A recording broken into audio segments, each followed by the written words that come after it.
Have you ever paused in the middle of an ordinary day and wondered, who am I becoming?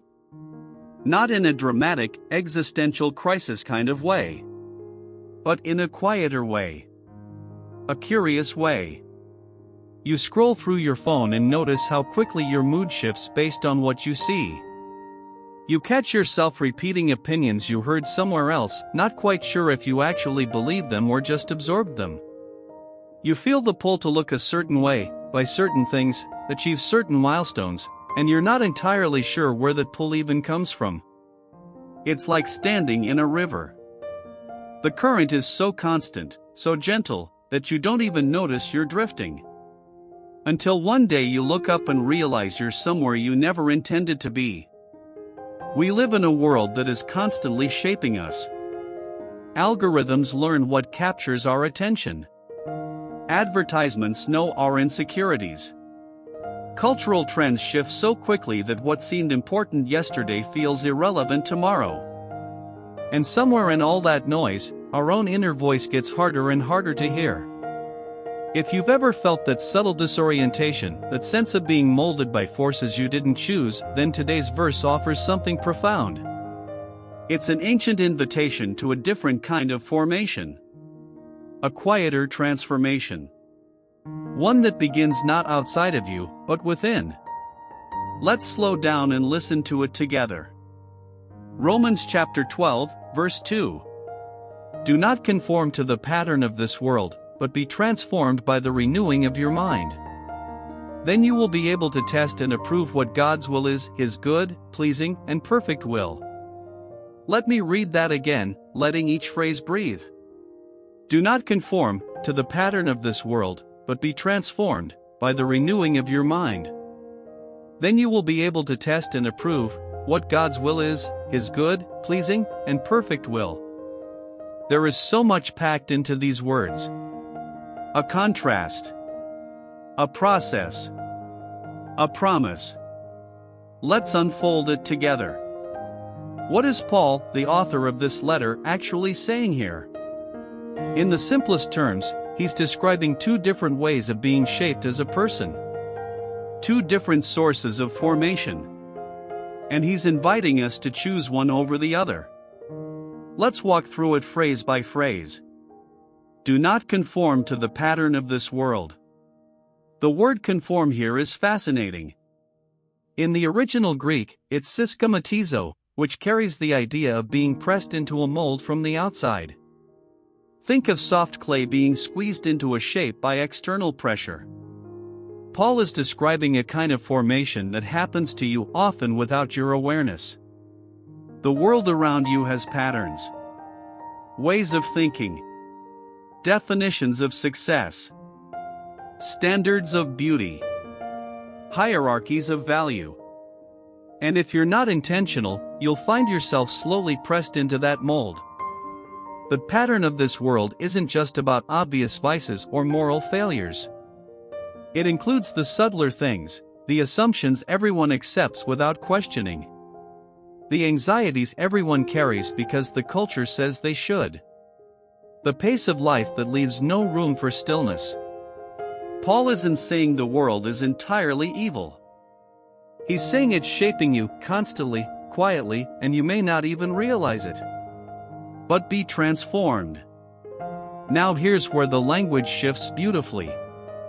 The word for transformed is metamorpho, the same root from which we get the English word metamorphosis. Think of a caterpillar becoming a butterfly. That's not an external costume change. That's a complete internal restructuring. Something new emerging from within. This is what Paul is inviting, not a surface-level adjustment, but a deep, inside-out transformation. Not being squeezed into someone else's mold, but being changed from the core of who you are. And notice, this transformation isn't something you manufacture through sheer willpower. It's something that happens to you as you open yourself to it. The verb form suggests an ongoing process. Not be transformed once, and you're done. But keep being transformed. Continually. Gradually. Over a lifetime. By the renewing of your mind. Here is the mechanism. The starting point. The mind. Not just your brain. Not just your intellect.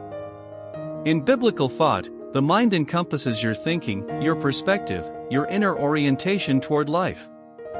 It's how you interpret reality. What you value. What you believe to be true.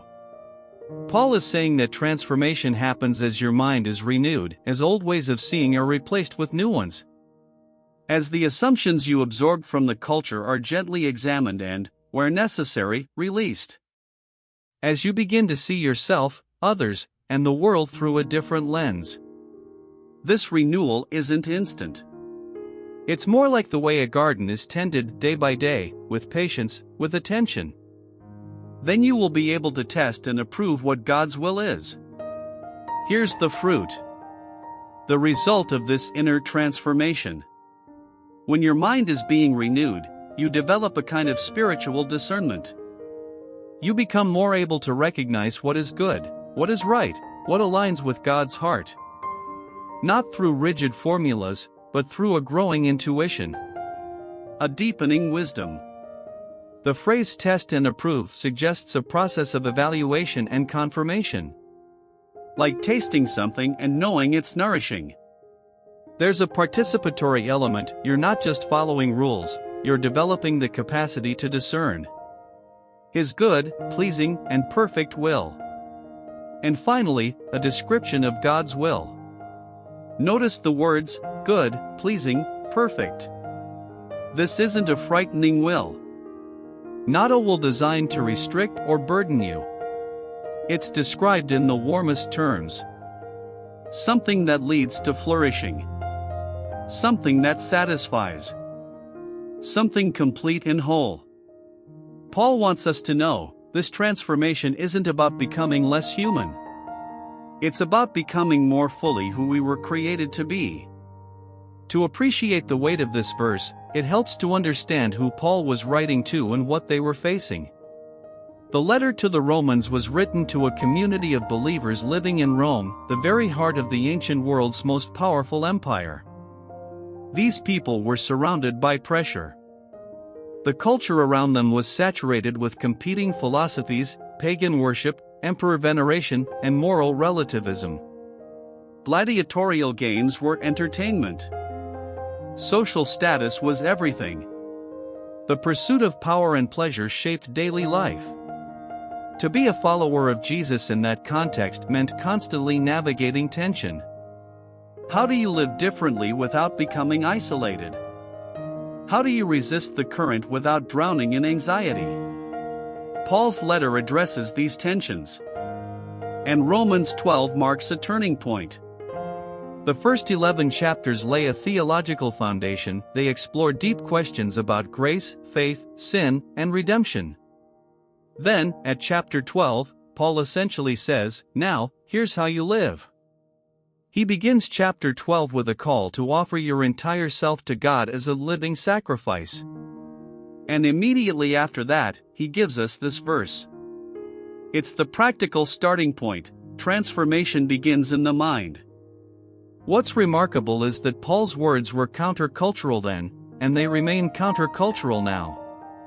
The Greco-Roman world valued the mind, philosophy was highly respected.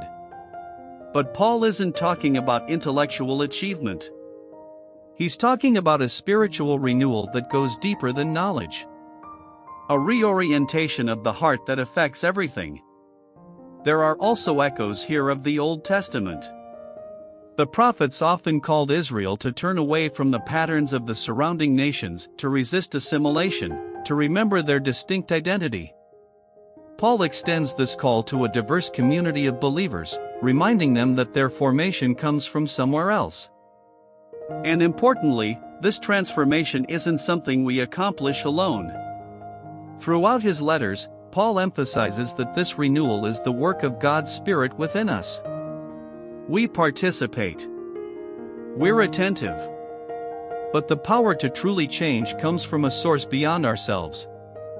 So what does this mean for us living in our particular moment, with all its unique pressures? I think this verse speaks directly to several struggles we commonly face. The struggle with constant comparison.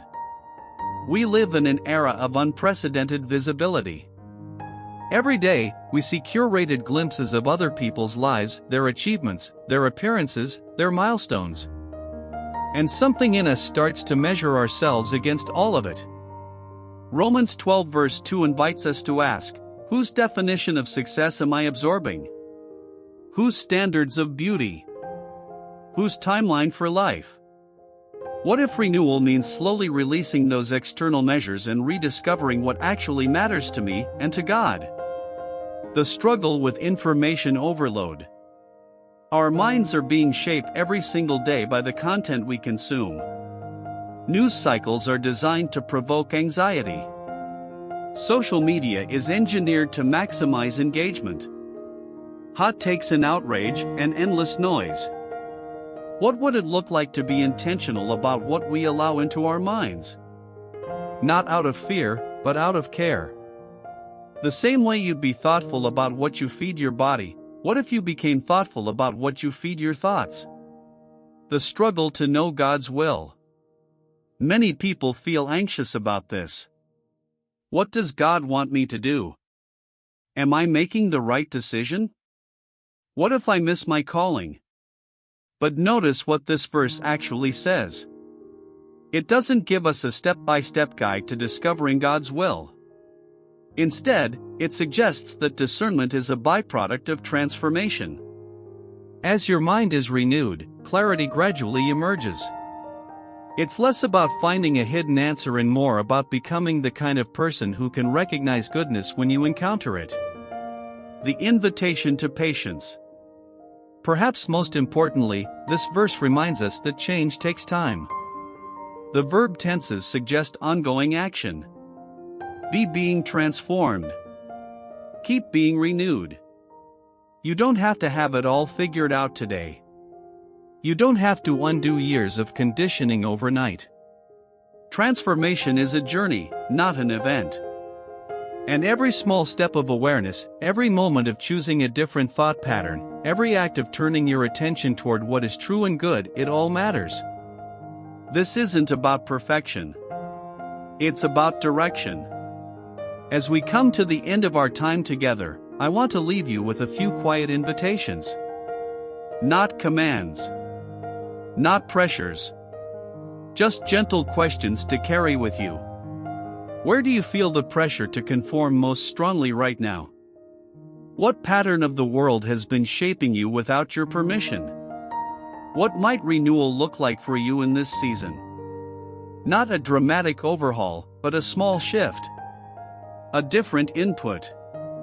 A moment of stillness. A new way of thinking about yourself.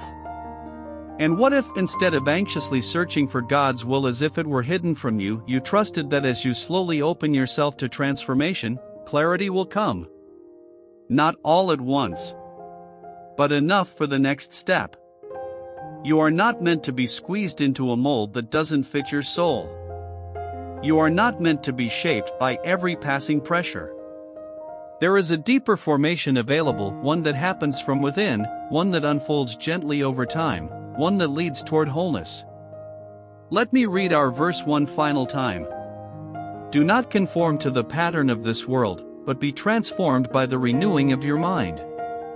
Then you will be able to test and approve what God's will is, His good, pleasing, and perfect will. May you find grace for the process. May you trust the slow work of renewal. And may you discover, day by day, a version of yourself that is more alive, more awake, and more aligned with who you were always meant to become. Thank you for spending these moments here. If this reflection was meaningful to you, consider sharing it with someone who might need it. Until next time, be patient with yourself. Stay curious. And keep opening yourself to transformation. If you found this meaningful, you don't have to walk this journey alone. By subscribing, you'll receive regular reflections designed to help you slow down, realign, and live with intention in a noisy world. Subscribe today and let's continue this conversation one thoughtful step at a time.